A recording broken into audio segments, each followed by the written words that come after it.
possible and talk about a lot of things that are going on in our community, things like libraries reopening. And we're talking now with the director of the Troy Public Library. Kathy Russ joins us now on the MegaCast. Thank you for joining us, Kathy. Hi, Tyler. Thank you for having me. Thank you for coming on. How are you? How's your team at the library? Oh, my goodness. We are busy. I just had a meeting this morning with them about getting ready. We're all going to be there on Monday, looking at the building and getting ready to have staff in on Tuesday. So lots to do. So staff on Tuesday, the operations restart on Monday. What are you and your team doing at this moment in time as you prepare to, so to speak, get your books in a row for Monday? Well, the first step, most of the libraries in Southeast Michigan, I think it's really important to say this so everybody knows. Though the governor said that libraries could reopen on Monday, June 8th, and we are planning on reopening some services, I don't want anybody to think that the doors are going to be flung wide and that people can come in the way that they could pre-pandemic. Our first step at the Troy Library is collecting the returns of materials. We have 40,000 items checked out right now, and we need to get a handle on processing those before we can do anything else, provide any other service, because that's a lot to do. And we need to focus on that, because if we tried to do that and provide other service, I don't think we would do anything well. So our first hurdle is getting everybody back in the building and being used to being there and understanding what's expected of them, social distancing practices, safety practices, increased sanitation practices, a lot of training. So that's the first step. And then we'll take that step and then we'll be on to the next step.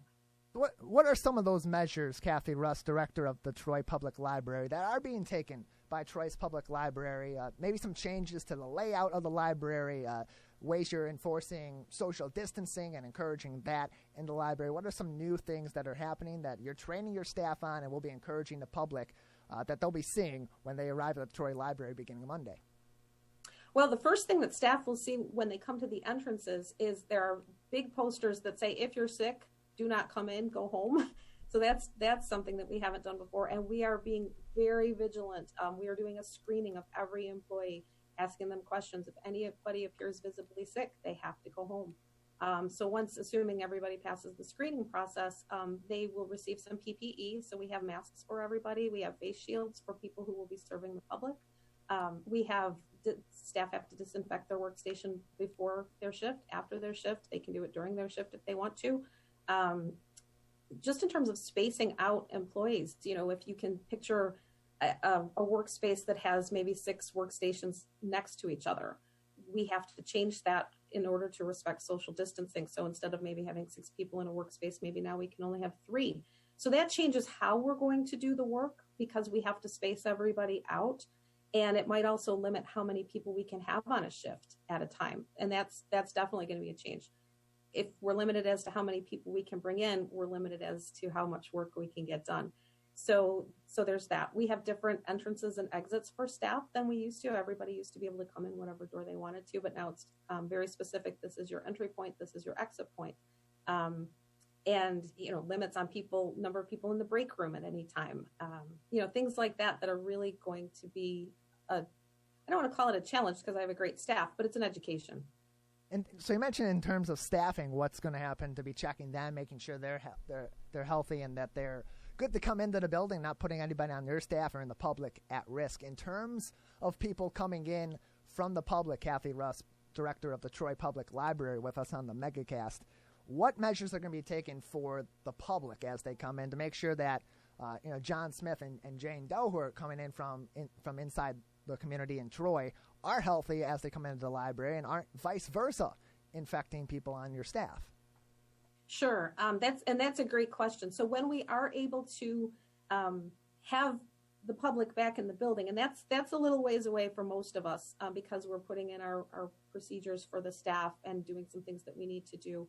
When we are able to let the public in the building, it's probably going to be on a limited capacity, the way retail is. The governor has provided guidelines in terms of square footage. So there will probably be someone at the door to say, okay, you have to wait, or people might have to queue in a socially distant fashion outside the building. And when one person leaves, another person can go in. So that's the first thing. The second thing, there are signs on the door saying, if you're sick, please don't come in. We hope people will respect that. We are asking everybody to follow the governor's instructions and wear a mask. Some libraries are going to be providing masks to people who come who don't have masks. We will probably be doing something like that.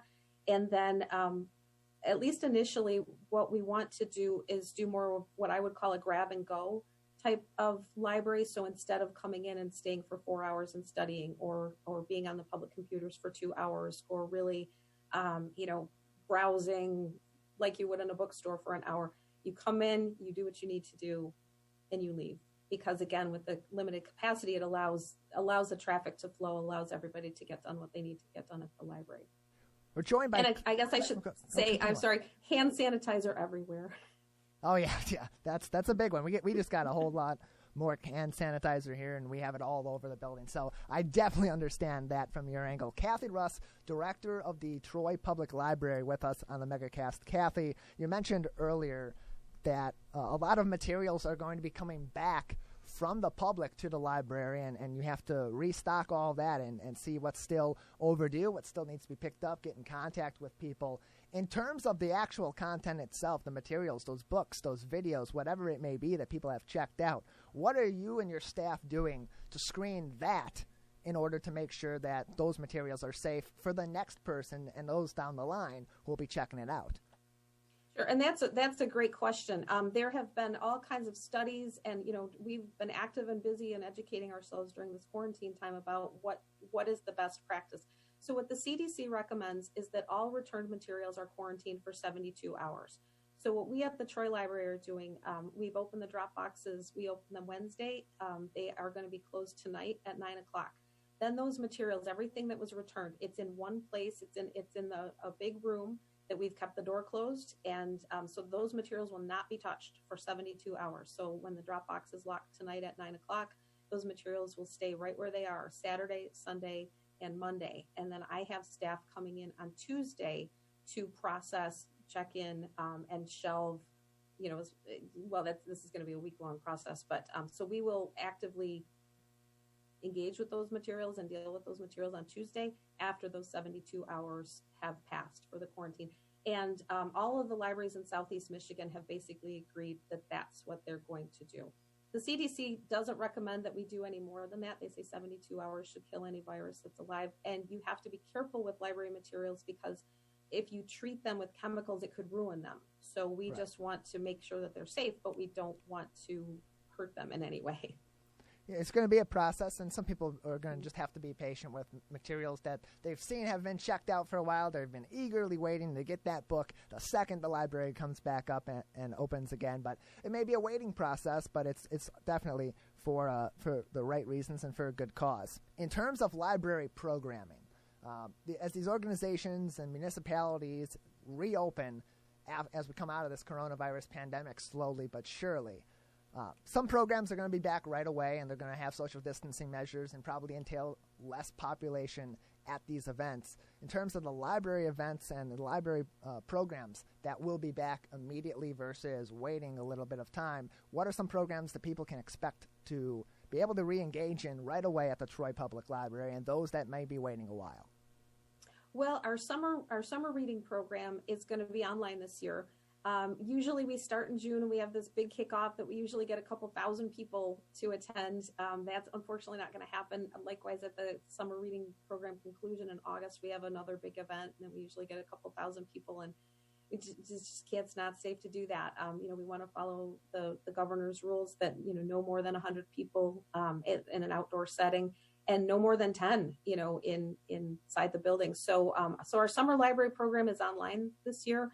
And our programming, virtual programming through Labor Day, for sure. After Labor Day, it kind of remains to be seen how things look in the world, any changes to any guidelines. But for the moment, because Troy is such a large community, there are 80,000 people who are in Troy. And when we have in-person programs historically, we usually get anywhere between 50 and, we've had one program in the wintertime called Winter Wonderland that attracts 5,000 people.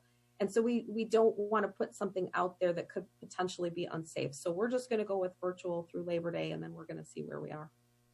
And have those virtual programs that you have had in place, has this process going through the COVID-19 pandemic and a lot of places having to switch to entirely virtual programming, especially most notably schools, has this process helped the library maybe transition to some more virtual programs that will continue on into the future? What have you learned as a library, as a Troy Public Library, during this process while you haven't had people in the physical brick and mortar library? Oh, that is a really great question. I'm glad you asked that. Well, I think so much is about promotion. I think especially as the quarantine went on, people were really hungry for something to do. So as much PR and contact and communication that we could have with our residents, we have an e-newsletter, we have our website, we have social media and so forth, and things that spoke to the appetite. So as spring came, we had a program called Bees in the D about urban beekeepers and gardens and that sort of thing. And it got over 50 people, which for a virtual program is really good, because in March when we did our first virtual program, I think we had 15. So I think as time went on, people really were looking for those types of things to do. We've had virtual book groups. We've had a cabin fever reading challenge. We had a virtual cookbook club that was sharing recipes and cooking their way through a cookbook. And as, especially like I said, as time went on, people became a lot more interested in those sorts of things and engaged. So what we've seen is people engaging more with technology, and we've had librarians available to do virtual reference to help people, how do I use Zoom? How do I download books to a Kindle? And so I think that you'll see as time goes on, people will continue to engage digitally. I think everybody will be glad to be back in person, but they're not going to lose that new skill that they found with digital.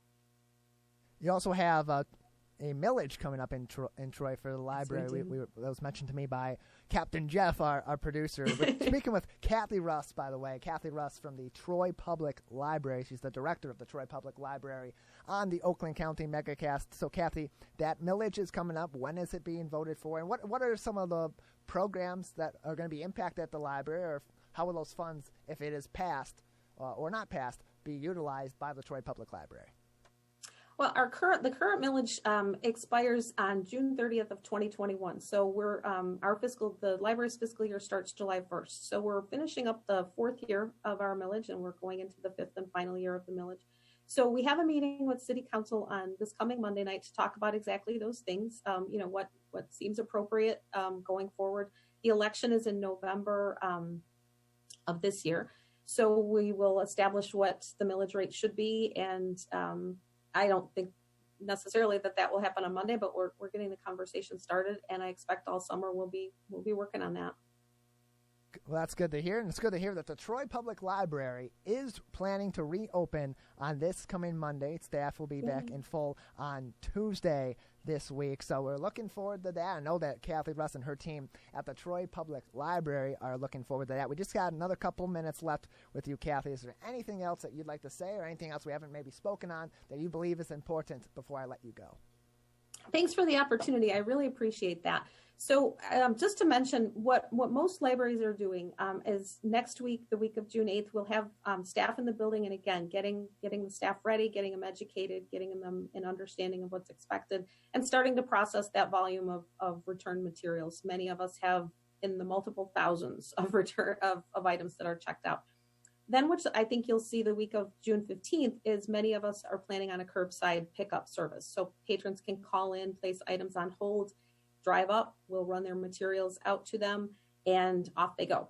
And I think that will continue for a couple of weeks, just as we all get used to being back and providing service and get the buildings ready to welcome the public back. We will have librarians available to help. Like if you don't know what you want to read and you're used to coming to the library to browse, you're not able to do that, we can help you find some things and get them to you. So the first phase is checking in all those returns. Second phase is curbside pickup. And then I think phase 3, we will be able to let patrons into the building in a limited capacity, again, based on building capacity, what the governor is requiring us to do and how we're supposed to limit. And then eventually, hopefully soon, business as usual. I think that's, I'd love to see it happen this summer. I think we have to see how things are going. But so what I ask everybody is just understand that we are doing things incrementally to keep you safe, to keep us safe, and to make sure that we do it right, because I don't think any of my colleagues, library directors, believe in offering half-hearted service or doing many things not well. I think we'd rather do one or two things really, really, really well and get that down and then proceed from there. So please be patient with us. We are delighted to come back and serve you, and looking forward to seeing everybody again. Yeah, patience is going to be key with a lot of these businesses and community organizations, and definitely municipal services that are reopening as we slowly but surely emerge from the COVID-19 pandemic. Kathy Russ, the director of the Troy Public Library.